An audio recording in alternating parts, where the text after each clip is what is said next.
மக்கள் வைத்த அந்த கிராமத்தை சேர்ந்த மக்கள் வைத்த கோரிக்கை முக்கிய குற்றவாளிகள் கைது செய்ய வேண்டும் என்று.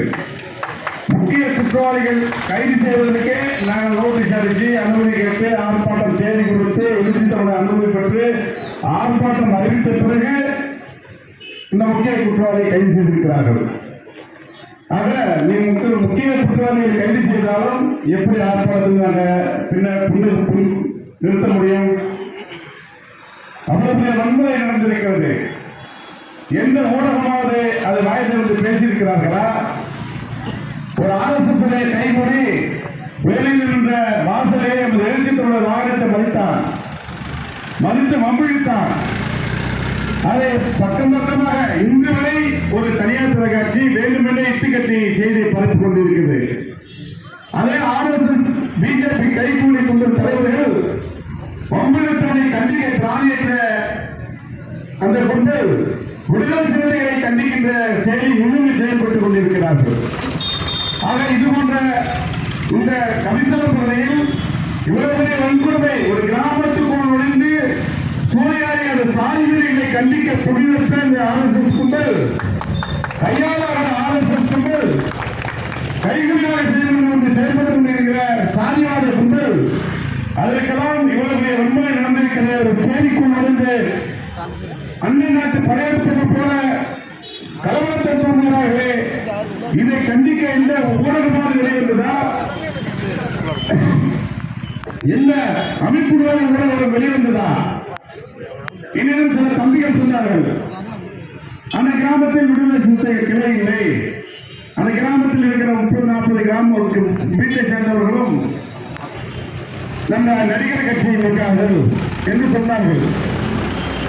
எந்த கட்சியில் இருந்தாலும் சரி, இன்னைக்கு எதிர்கட்சிக்கு தலைவர் 30 ஆண்டுகளுக்கு முன்பே சொன்னார், இனி எந்த கட்சியில் இருந்தாலும் நீ பாதிக்கப்படுகின்ற போது குரல் கொடுக்கிற ஒரே இயக்கம், போராடுகின்ற ஒரே இயக்கம், ஒரே தலைவர் என்று எழுச்சி தமிழ் திருமாவளவர்களும் விடுதலை சிறுத்தைகள் கட்சி தான். ஆக நீ வைத்திருக்கிற அந்த கொடி அந்த இளைஞர்கள் இந்த விழிப்புணர்வாக இருக்கிறார்கள்.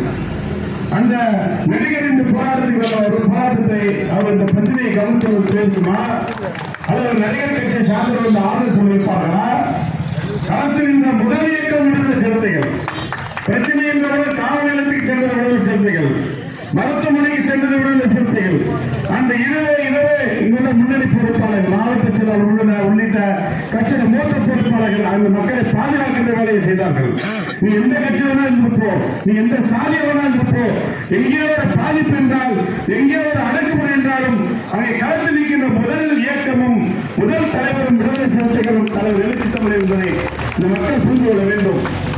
விடுதலை சிறுத்தைகள் தலித் மக்கள் பிரச்சனைகள் மட்டும்தான் போராடுகிறார்கள்.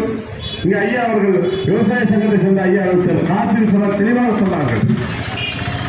இதன் பிறகு இந்த பகுதியில் இருக்கிற அரசியல்வாதிகள் புரிந்து கொள்ள வேண்டும். இங்க இருக்கிற சாதிய மனப்பான்மை கொண்ட சாதி வீரர்களும் புரிந்து கொள்ள வேண்டும்.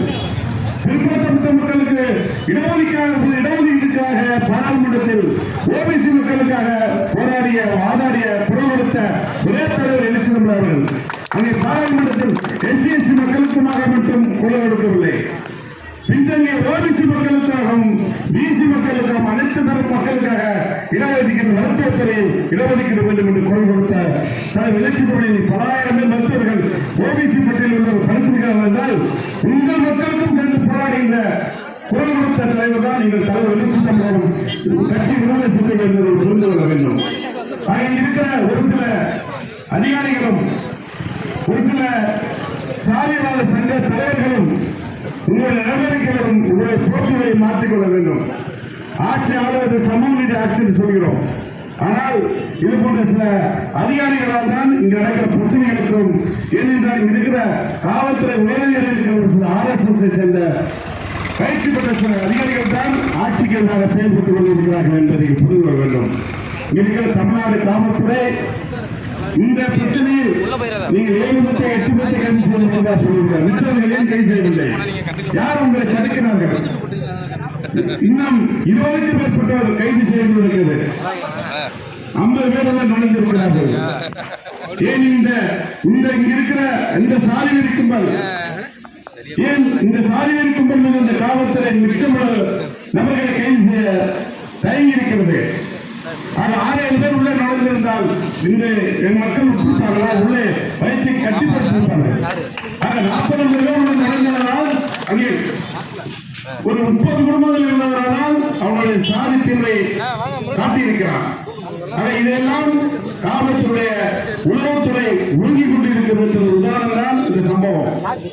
வேண்டுமென்றே குடித்துவிட்டு வம்பிழுக்கிறான், தகராறு பண்ணுகிறான், தெருக்குள் நுழைகின்ற போது தடுக்கிறான்.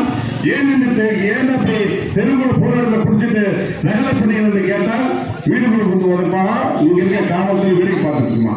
இங்க இருக்க ஐபி என்ன பண்ணுது, இன்டெலிஜென்ஸ் என்ன பண்ணுது, உளவுத்துறை என்ன பண்ணுது, எஸ்பிசிஐடி என்ன பண்றாங்க? எல்லாம் உறங்கிட்டு இருந்தாங்களா இல்ல அந்த சாதிவெறி கும்பலுக்கு விடுமுறை வேலை செய்தார்கள் என்று தெரியவில்லை. இதே காவல்துறைக்கு சங்கம் அமைக்க வந்து போராடிய ஒரே தலைவர் சட்டமன்றத்தில் பொருளாதார எழுச்சித்தமிழர் சட்டமன்ற உறுப்பினராக இருந்தபோது 2001ஆம் ஆண்டு. இது எத்தனை காவல்துறைக்கு தெரியும், எத்தனை உயரதிகாரிகளுக்கு தெரியும்? உங்களுக்கு புறாவுக்கிற கட்சி விடுதலை சிறுத்தைகள் என்பதை புரிந்து கொள்ள வேண்டும். இங்க இருக்கிற தாய்மார்கள் எவ்வளவு பேர் பங்கேற்றிருக்கிறார்கள். இந்த தாய்மார்களுடைய வயிற்று சும்மா விடாது. நாங்கள் ஒவ்வொரு போறோம் கம்யூனிஸ்ட்களை வந்து ஒப்பிடுக்கிறத தெருவுக்குள்ள நுழையில கஜினி முழுவது படையெடுக்கிற பேர் உள்ள நுழையில. இதே தலித் மக்கள் எங்கே பின்பற்ற பகுதியில் ஒரு வீட்டை ஒடுத்திருந்தால் படையெடுப்பது போல உள்ளே காவல்துறை ராணுவம் நுழைகின்ற போது ஒரே படை தெருவில் வீடுடன் நுழைந்து அழித்து உடைத்து வெளியேற்றீர்கள். இதெல்லாம் நாங்கள் அமைதியாக இருப்பது அறவழியில் போராடுவதற்கு போராடி உங்களிடம் மன்னாரை போராட வேண்டிய நிலைக்கு நீங்கள் தள்ளுகிறீர்கள். அதை இருக்கிற காவல்துறை மனிதாபனத்தோடு நடந்து கொள்ள வேண்டும். இருக்கிற மக்களை வரிப்படுத்தி நீங்கள் சம்பளம் வாங்குகிறீர்கள். இதை உணர்ந்து நீங்கள் செயல்படுங்கள். சட்டம் உங்களுக்கு நீங்கள் பதவியேற்கின்ற போது என்ன உறுதிமொழி இருக்கிறீர்கள்?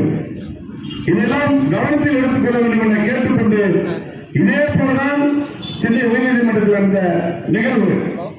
ஆக எந்த ஊடகமாவது எந்த நடுநிலையாளர்கள் ஒரு அயோக்கியன் ஒரு பொறுக்கி 3 மணி நேரமாக உயர்நீதிமன்றத்தில் நோட்டம் எடுத்திருக்கிறார். இப்போது புதிய சிசிடிவி புட்டேஜ்கள் ஆவணங்கள் வெளிவந்து கொண்டிருக்கிறது. எந்த அரசியல் கட்சி கூட தலைவர்கள் கண்டிப்பது போல தயங்கி இருக்கிறார்கள். எவ்வளவு பெரிய வினோதமான தலைவர்களாகவும் சாதி சங்க தலைவர்கள் இருப்பார்கள் என்பது உயர்நீதிமன்றத்தில் நடந்த சதி திட்டமே நமக்கு சாட்சி என்று புரிந்து கொண்டு நீங்கள் எல்லாம் ஒன்றுபட்டு செயல்பட வேண்டும். இன்னைக்குமே என்றைக்குமே நடித்துவிட்டு வருவது நாட்டுவாதம் என்று நினைப்பது எம்ஜிஆர் எப்படி பேசுவதெல்லாம் இந்த காலத்தில் ஈடுபடாது. அப்பொழுது இருந்த மக்கள் மனநிலை வர இப்ப இருக்க இளைஞர்கள் மனநிலை வர.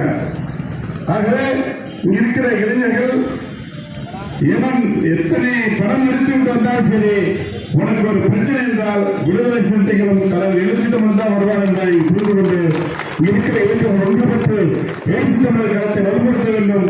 இத்தகைய சாதி வகைகளை இனி வருகின்ற காலங்களில் சேரிக்குள் நுழைந்தால் அவன் என் முன்னமாக வர வேண்டும்.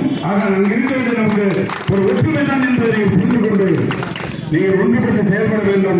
காவல்துறை உச்சம் இருக்கிற குற்றவாளிகளை கைது செய்ய வேண்டும் என்கிற கோரிக்கை விடுத்து எழுச்சி தமிழர்களுக்கு உயரிய இயந்திரம் 24 மணி நேரம் இருக்கிற இப்பொழுது எஸ்கார்ட் போட்டிருக்கிறது பாதுகாப்பு. இருந்தாலும் உயரிய பாதுகாப்பு அதிகாரிகளை நியமித்து கூடுதல் பாதுகாப்பு வாகனத்தை வாங்க வேண்டும் என்று இந்த ஆர்ப்பாட்டத்தின் மூலமாக தமிழக அரசை கேட்டுக்கொள்வோம். அதேபோல் உச்ச நீதிமன்றத்தில் நடந்த அந்த நீதியரசரை செல்பாத்தாகிய அந்த RSS கயவனை உமா சட்டத்தில் கைது செய்ய வேண்டும் என்று கேட்டுக்கொண்டு இருக்கும் திருட்டும் அதிகாரமும் எழுச்சி தமிழர்களுக்கு கையில் வரும் என்று கூறிக்கொண்டு வாய்ப்பு நன்றி விரும்புகிறேன். நன்றி, வணக்கம். அடுத்ததாக மணியரசு அவர்கள் ஒரு சின்ன அறிமுறை மட்டும் சொல்கிறேன். அதாவது சாதி ஒழிப்பு கல்வி ஆய்வு தண்டனை பெற்று இலங்கையில்